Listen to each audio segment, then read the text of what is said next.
Meu povo, estamos aqui para dar continuidade à interpretação, à resolução de uma prova do TJ São Paulo, acho que 2018, interior. Então, venham comigo, vamos dar continuidade aqui. Nosso foco agora é a parte de interpretação. Espero que todos vocês estejam apreciando, estejam entendendo e que essa aula esteja ajudando sobremaneira para que você aprofunde cada vez mais nessa parte da língua portuguesa também, que é importante para a sua prova, certo? Para você. Então vem comigo, número 3. No texto, tá vendo? Tudo, meu amigo, minha amiga, é no texto. Vou fazer um breve comentário, por isso que eu não gosto muito, até nem dou muita, digamos assim. Lógico, tem um lado importante assim, né? Às vezes você vai resolver uma questão com aluno, lá no nono ano, primeiro, segundo, você já fez isso daí. Tem aquelas questões pessoais.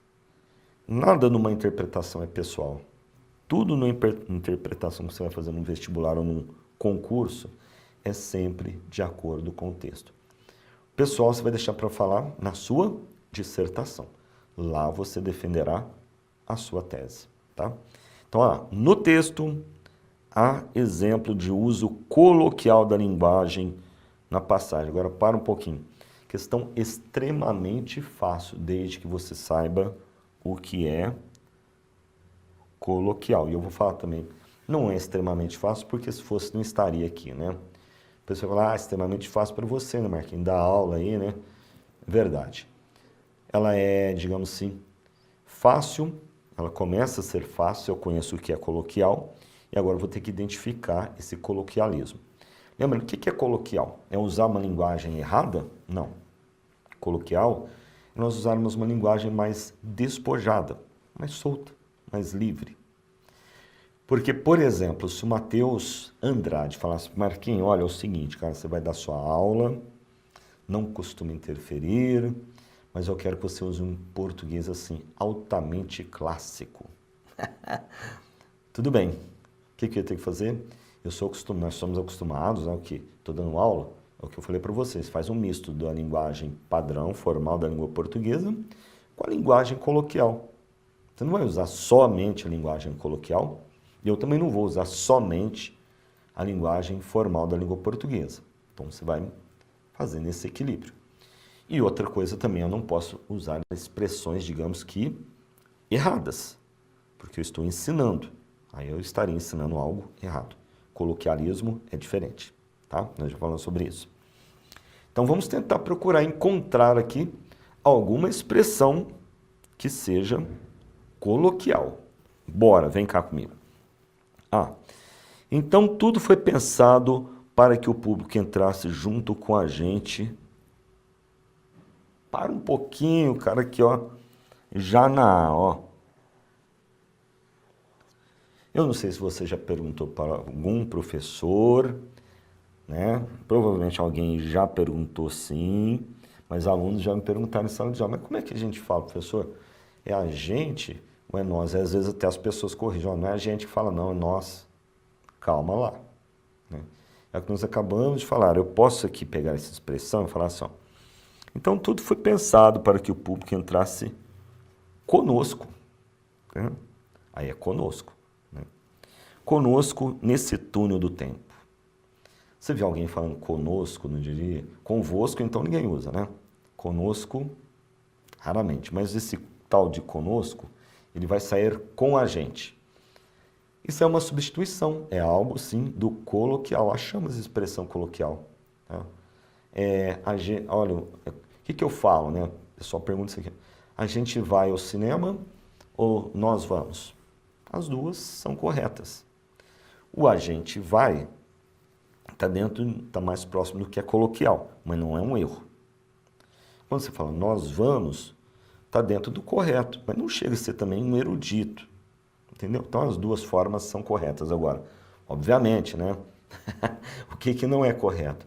O a gente vamos, de vez em quando a gente ouve alguém falar isso aí já não é correto. Porque quando você usa esse agente, é um agente, a palavra a é um artigo, ó, junto com o substantivo gente, leva o verbo para a terceira pessoa do singular, não na primeira do plural, né? Então, encontramos aqui, ó, com a gente, Se fosse usar aqui um português, digamos que um pouquinho mais formal, seria o conosco.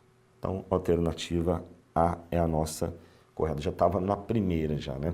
Aí, é o que eu falei, opa, é ir lembrando dessas coisas assim, que nós já estudamos, nós lembramos que as pessoas falam, corrigem, tá? Então, esse aqui é um exemplo de coloquialismo. Vamos ver a B, C, D e E, não haverá, não aparecerá, né? Com frases que parecem retiradas de um romance antigo, os personagens se expressam de maneira correta e erudita. Nada de coloquialismo. Outra coisa também, pessoal, a expressão personagens, porque às vezes pode aparecer isso na sua prova, você pode falar, mas será que é correto, né? Personagens, posso falar também as personagens, viu? Então, digamos que eu tenha lá dois personagens lá que sejam masculinos. Tem dois personagens, João e Roberto. Eu posso falar os personagens da história, mas posso me referir como as personagens também. As duas formas são corretas, tá? Então não é a B, não tinha nada de coloquial ali. C. Quem assiste a Tempo de Amar, entre aspas, porque é o título, né? Já reparou no português extremamente culto e correto. Nada de coloquial. O autor da novela diz que o linguajar de seus personagens é um ponto que leva a novela a se destacar.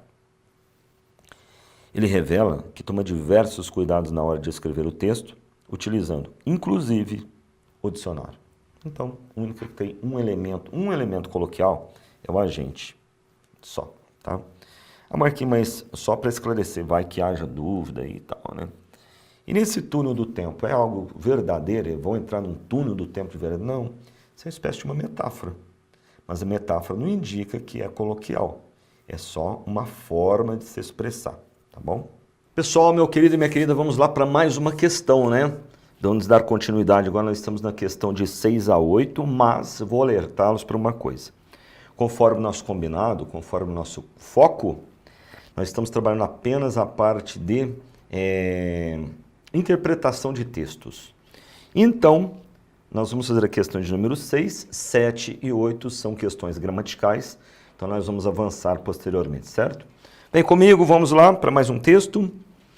Se determinado efeito, lógico ou artístico, mais fortemente se obtém o emprego de um substantivo masculino, apenso a um substantivo feminino, não deve o autor hesitar em fazê-lo.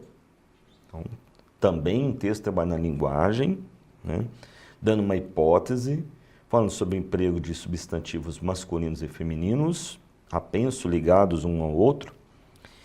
Quis eu uma vez dar, em uma só frase, a ideia. Pouco importa se verá, calma aí, li errado, vou voltar. Quis eu uma vez dar, em uma só frase, a ideia. Pouco importa se vera ou falsa, ou seja, vera é a abreviação de verdadeira, né? Estava lendo como vera nome, não, nome estaria com letra maiúscula. Verdadeira ou falsa, de que Deus é simultaneamente o Criador e a alma do mundo. Não encontrei melhor maneira de o fazer do que o tornando transitivo o verbo ser. E assim dei à voz de Deus a frase. Vamos ver a frase que ele deu à voz de Deus. Ó universo, eu sou-te, em que o transitivo de criação se consubstancia com o intransitivo de identificação.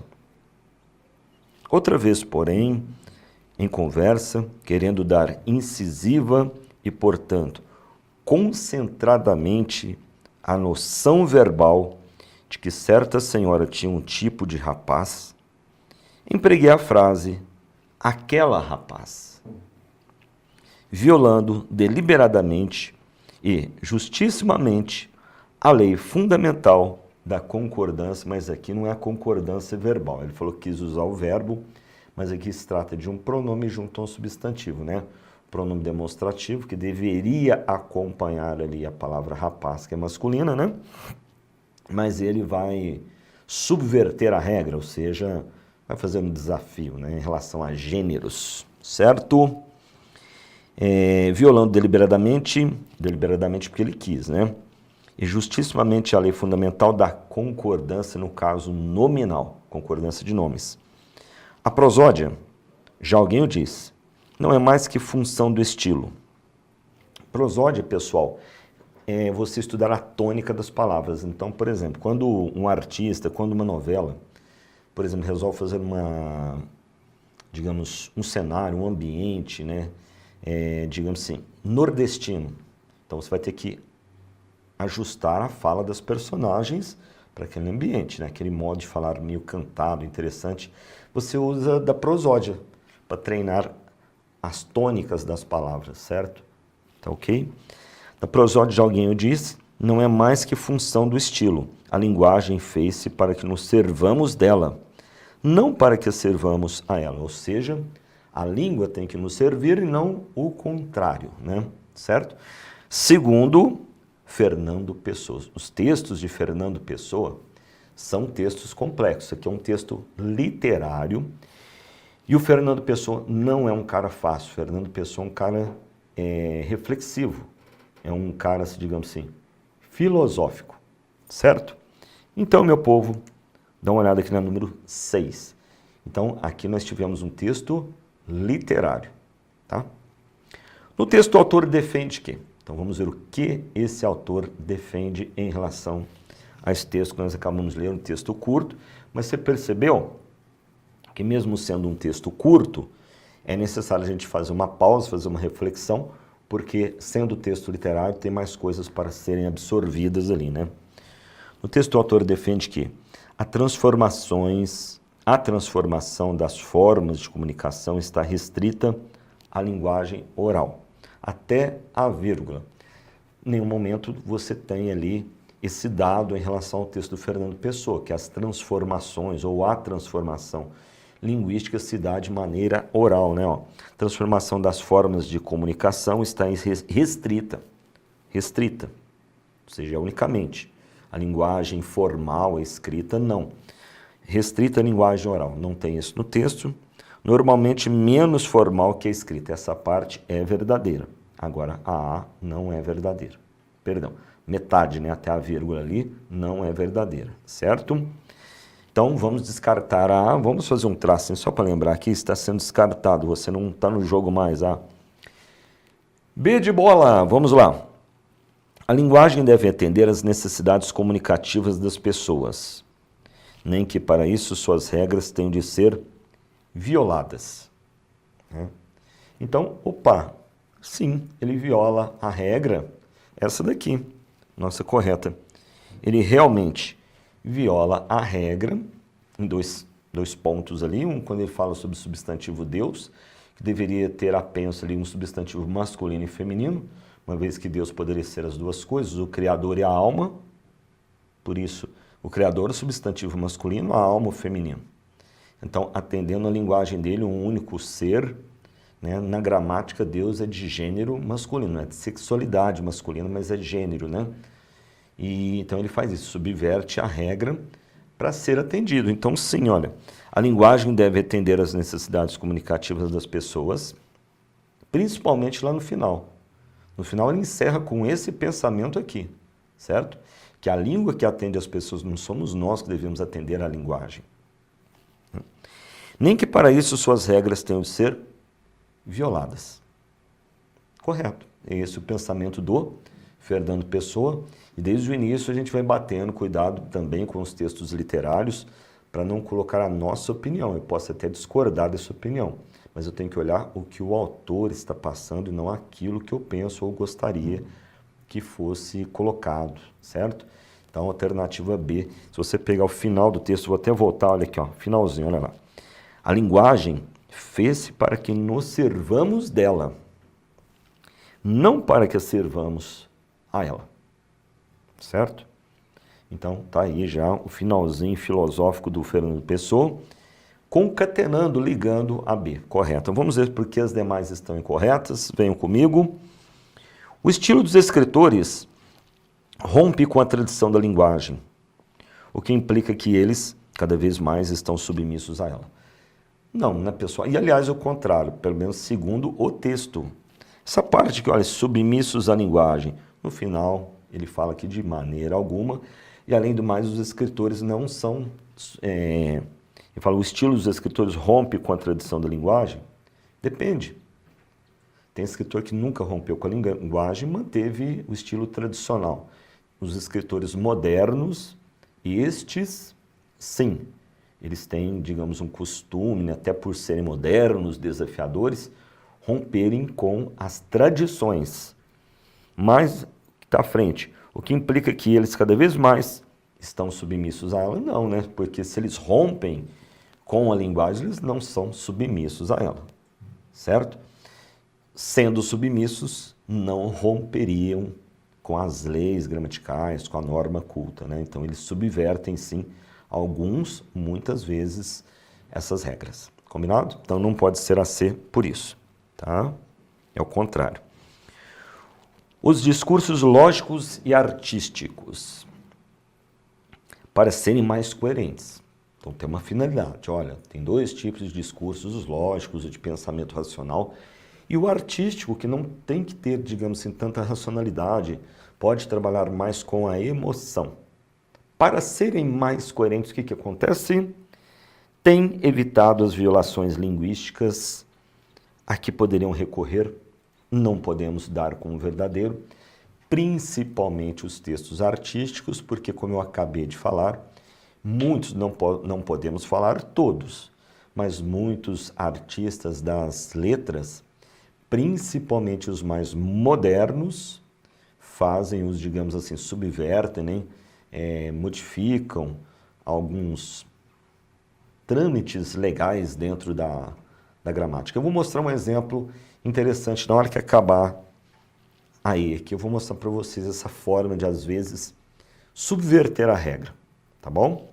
Então, a D está descartada, né? E a forma como muitas pessoas se comunicam cotidianamente tem deturpado a essência da língua. Isso é um pensamento de senso comum das pessoas. Achar que as pessoas hoje usam muita gíria, termos do inglês, vão escrever, colocam muitas abreviações. Isso está matando a língua portuguesa. Não, não está matando, porque a língua portuguesa não vai morrer enquanto existir povos que falem a língua portuguesa. E a língua é algo vivo, então ela se transforma. Logicamente, que existem assim, certos cânones, né, certas tradições. Por exemplo, quem mantém essas tradições é a gramática normativa, que tem normas que você deve obedecer algumas coisas, mas com o passar do tempo, né, a linguagem vai modificando um pouco, algumas coisas são adaptadas, outras não são aceitas pela norma culta. Mas falar isso aqui, ó, a forma como muitas pessoas se comunicam cotidianamente tem deturpado a essência da língua, isso é falso.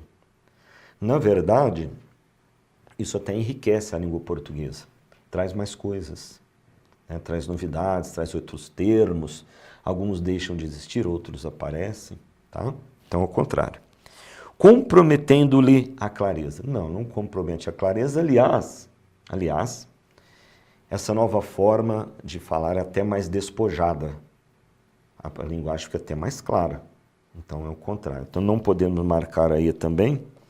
Pedro, você pode criar, fazendo um favor, uma lousa que eu quero mostrar como que um artista pode, digamos assim, mudar uma regra gramatical em prol do seu texto. Olha, tem uma... Eu não lembro o músico. Não sei se é o Pixinguinha, desses mais antigos. Ele tem um poema, né, um poema que virou samba, que é mais ou menos assim, ó. A oração é essa, ó. Quando... Aí eu vou deixar um espaço aqui, ó. Pã, tiro, pã, para dançar. Então, olha a frase aí do nosso poeta, do nosso sambista, do nosso compositor. Então, é um texto artístico, né? É um poema que virou samba. Aqui, o contexto é o seguinte, ele vai tirar, convidar, a gente falava tirar, né? Hoje acho que as pessoas nem dançam mais assim, né? Juntos, um samba, gafieira, uma valsa, né? Eu nunca dancei gafieira não, mas já vi, acho legal. Então o cara convidava a mulher. Esse convidar falava, vou tirar para dançar. A mulher podia aceitar ou não, né? Óbvio. Então é uma mulher, uma moça. Ele vai usar um pronome. Qual o pronome adequado? Então você vem aqui, de acordo com as regras gramaticais, esse verbo aqui, quem tira, tira alguma coisa ou tira alguém. Isso aqui é um verbo transitivo direto. E para eu colocar aqui, então ele vai representar a mulher, qual pronome eu uso como um objeto direto? Aqui então cabe um objeto direto. Tem os pronomes o, a, os, as que representam objetos diretos. No entanto, vou lá representar a moça. Vou colocar um a aqui, ó. Vai dar o que nós chamamos de cacofonia. Cacofonia. O que é cacofonia? Um som desagradável. Olha só, dá uma cacofonia. Quando atiro, dá a impressão que ele vai atirar. Quando atiro para dançar. Certo? Não ficou legal, não. Não ficou bom. Então, vou tentar resolver de uma outra maneira. Outra coisa, esse pronome tem que trabalhar antes do verbo, de acordo com a gramática, porque essa palavra aqui puxa o pronome para antes do verbo. Então, mas vou subverter de uma outra maneira. Vou colocar o pronome aqui, ó. Então, de todo jeito, estaria subvertendo. Se eu coloco o pronome à frente, fica... Quando tiro-a para dançar, também ficou horrível para um samba. O que o autor fez? Ele fez isso aqui, olha. Deixa eu apagar aqui para mostrar o que ele fez. Ele simplesmente colocou o lhe. E quem já estudou gramática sabe que esse lhe não funciona como objeto direto. Ele funciona como objeto indireto. Só que aqui deu certo. É a única alternativa. Certo? Quando lhe tiro para dançar. Pronto, resolveu o problema, mas ele subverteu as regras para dar certo aqui o poema dele. É isso que um artista faz, logicamente, que ele tem que conhecer a língua portuguesa. E não confunda, tem gente que erra o texto e fala, não, é porque ele quis ser despojado, quis ser... Não, porque errou mesmo. Tem pessoas que para você desconstruir alguma coisa, você tem que conhecer. Não tem como você... Ele desconstruiu um conceito aqui, ó. Para desconstruir, ele conhecia o conceito que deveria ser usado, certo? É isso que eu queria mostrar. Alternativa número 6 resolvida é a B, né? B de bola, tá aqui, pessoal. Certinho? Forte abraço, vamos para a próxima.